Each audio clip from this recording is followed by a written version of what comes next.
Stalin's second wife, Nadezhda Aliluyeva, was born into a well-educated family. Her father was a Russian engineer, a very learned one. Not just any man, the native Russian elite. But guess what? Despite the fact that the family was middle class, Nadezhda grew up resentful of social injustice, and a rebellious streak began to flare up in her heart. Her education was quite good. Girls can be in a private girls' high school education, and that era is really rare. Not only did she learn those ladylike lessons, but she was also deeply influenced by those free-thinking ideas. Imagine a little girl, well-read, with a clear mind, wanting to do something for the world. She was really captured by these ideas. And then came the main event, her political career. Nadezhda's politics are really hardcore. Back in the day, when the fires of revolution were starting to ignite all over Russia, young Nadezhda wasn't exempt from joining the Bolsheviks. The first encounter between Nadia and Stalin is like a real-life version of a romantic movie clip. Young Stalin took his revolutionary comrades to a family gathering called Aliluyeva on an ordinary evening. The family was no stranger to supporting the revolution, having hosted many gatherings in their home to plan it. It was here that Stalin first met Nadia, the youngest daughter of the family. Nadia, who was 14 years old at the time, had a beautiful face, intelligent eyes, and a youthful vigor in her elegance. And Nadia saw Stalin, an impressive revolutionary who carried himself with a firmness and boldness that seemed tough and deep. They were in that hallowed house, around the fire, surveying each other with wistful curiosity in their hearts. Stalin had an impression of Nadia as a little rebel, while Nadia saw Stalin as firm and composed. Their encounter did not immediately spark any passionate emotions, but it was like a seed planted, waiting for time to nourish and grow. Afterwards, their interactions grew. Stalin was attracted to Nadia's talent. He thought she understood his deeper thoughts and visions better than anyone else. For Stalin, Nadia was a partner with whom he could face the challenges of life and work together to realize his communist ideals. As he once said, Nadia was his political friend. Nadia was a passionate and opinionated woman who was passionate about social issues and political change. Once Nadia read an idea about revolution in a book, she excitedly approached Stalin to share her findings. Stalin doesn't agree with Nadia at first, but instead of ridiculing or dismissing her, he quietly listens to her and then offers his own opinions and suggestions, and they immediately begin a heated debate. This clip may not seem sweet, but it's a deep connection and understanding they have. They find sweetness and fulfillment in this brainstorming, and they find joy in expanding the horizons of their minds in their heated discussions with each other. Stalin and Nadia's romance isn't the passionate and intense kind of love at first sight, but is more like a cozy, slow-burn drama. Their feelings for each other build up slowly, like an iceberg, as they continue to interact with each other, hiding a deep passion beneath a cool surface. However, their romance does not go smoothly. Russia at the time was in the midst of dramatic changes, with increasing social unrest and political persecution. Both Stalin and Nadia were subjected to government surveillance and persecution and experienced many difficulties and dangers. Despite this, Stalin and Nadia's love endured. Their relationship became stronger.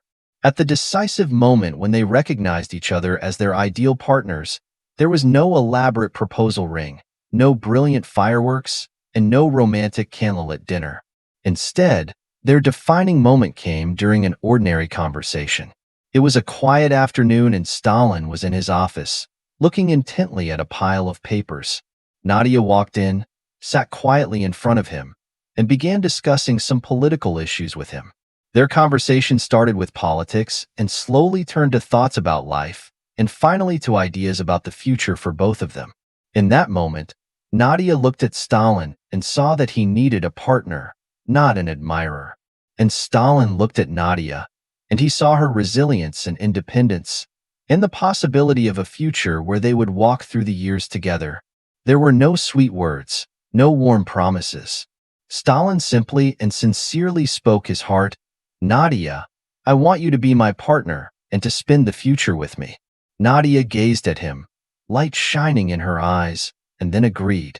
That said, this confession without flowers and chocolates may not have been as romantic as we might expect, but it was a true reflection of Stalin and Nadia.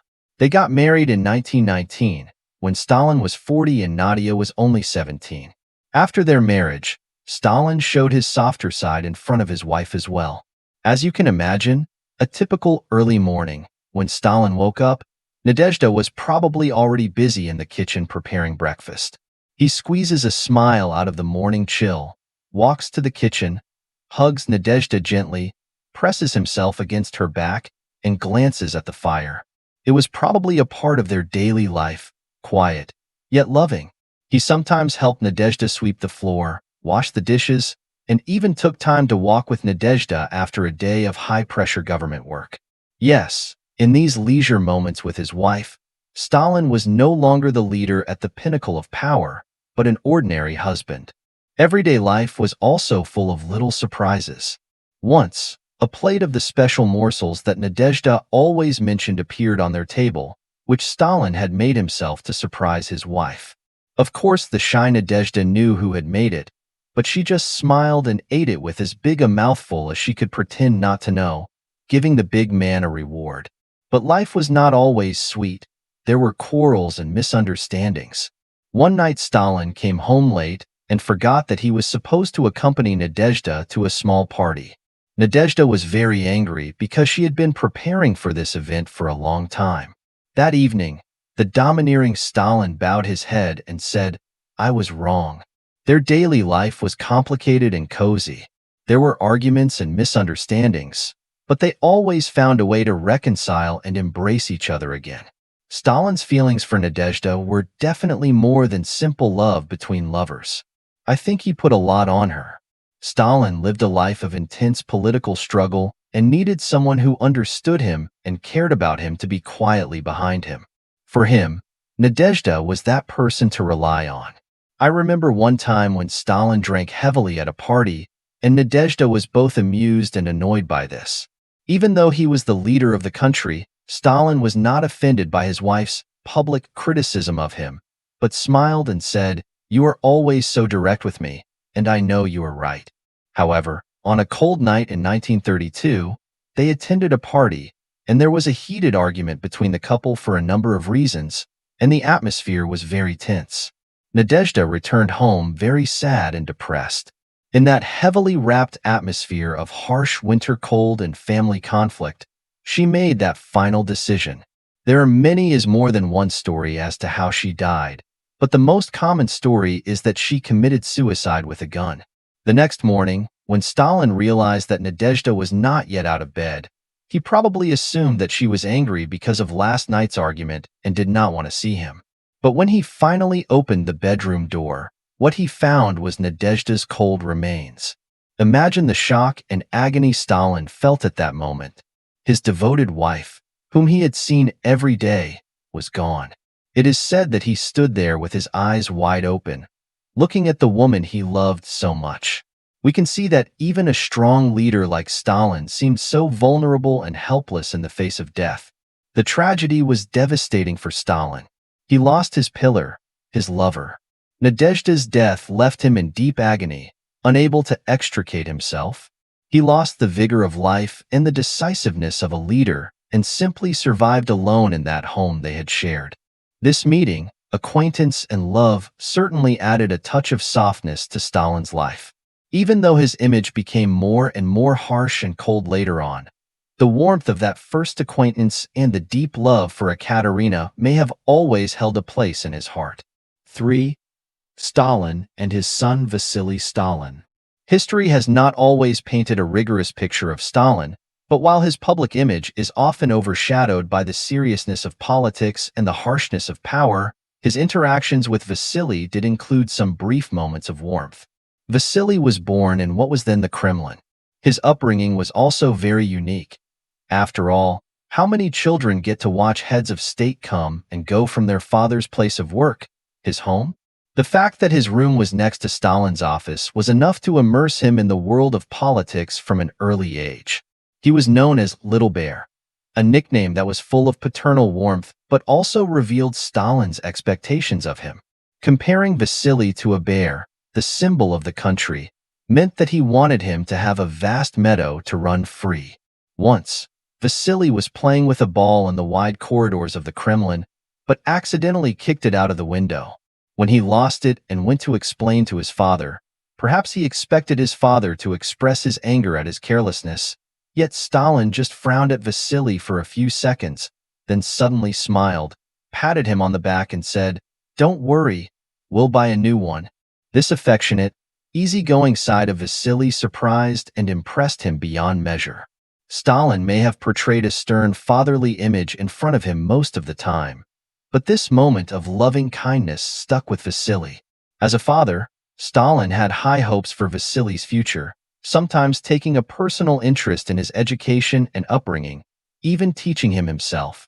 This form of concern, in the political context of the time, can also be interpreted as an expression of compassion, even though it carries the obvious intention of grooming a successor. Stalin also showed pride in his son's professional accomplishments when Vasili became a pilot and even an Air Force general in World War II. Vasili's excellence and promotions can be seen in part as a sign of his father's support and trust. However, many of the major decisions and turning points in Vasili's life were inevitably shaped by his father's status and influence. In Stalin's view, the expectations and strict demands placed on Vasili may have been an expression of loving kindness towards him, but they also reflected shades of power and control. It has to be said that there are a number of historical accounts of the complex and multifaceted relationship between Stalin and Vasili, with both harsh and ruthless aspects as well as moments of warmth. And these moments of warmth are exceptionally rare in the long history of the country. For Vasili, despite the shadow and pressure of power, his father's influence and the care and love he gave at certain moments had an indelible impact on his life and upbringing. 4. Stalin and his daughter. The birth of Ekaterina was like a flower blooming in spring, bringing a different kind of vigor and hope in Stalin's family of serious fighters. You can imagine Stalin in a spacious room in the Kremlin with the windows wide open and the sunlight pouring on his iron-firm face. That day, he was directing a battle to be fought on a strategic map, and then a messenger suddenly ran in and told him, "Chief, your daughter has been born." For the first time, Stalin's serious eyes flashed with a different emotion, and he walked out of his room, out of the Kremlin, which was full of power and authority, and he couldn't wait to visit his newborn daughter. At the door of the infirmary, he settled down, his iron face softening. An imperceptible smile lifted the corners of his mouth when he saw his mother, Nadezhda Aliluyeva, holding his daughter, that newborn little being. At that moment, Stalin's huge figure looked so soft in front of that swaddled new life that you could almost hear him laughing deep inside. Stalin gently picked up tiny Ekaterina, his hand caressing her slightly reddened little face in a raw way, the tenderness of a father to his child. At that moment, a great leader became a father.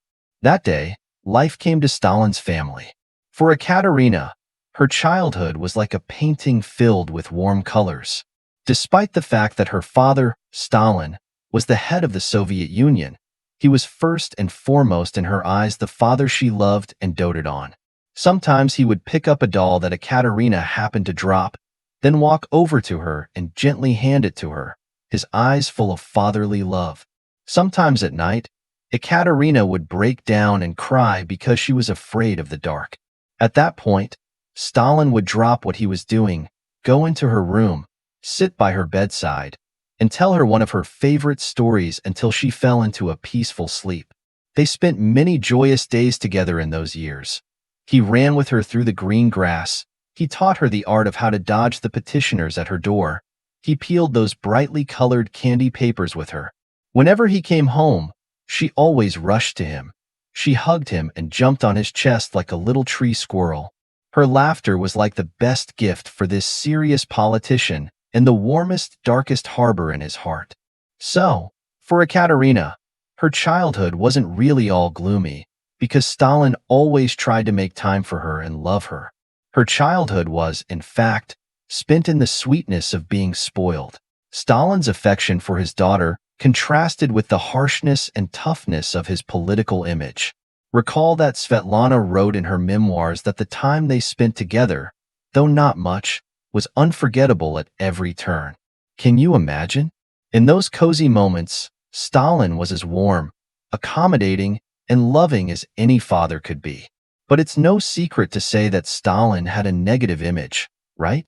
His actions have caused a lot of controversy and criticism throughout history.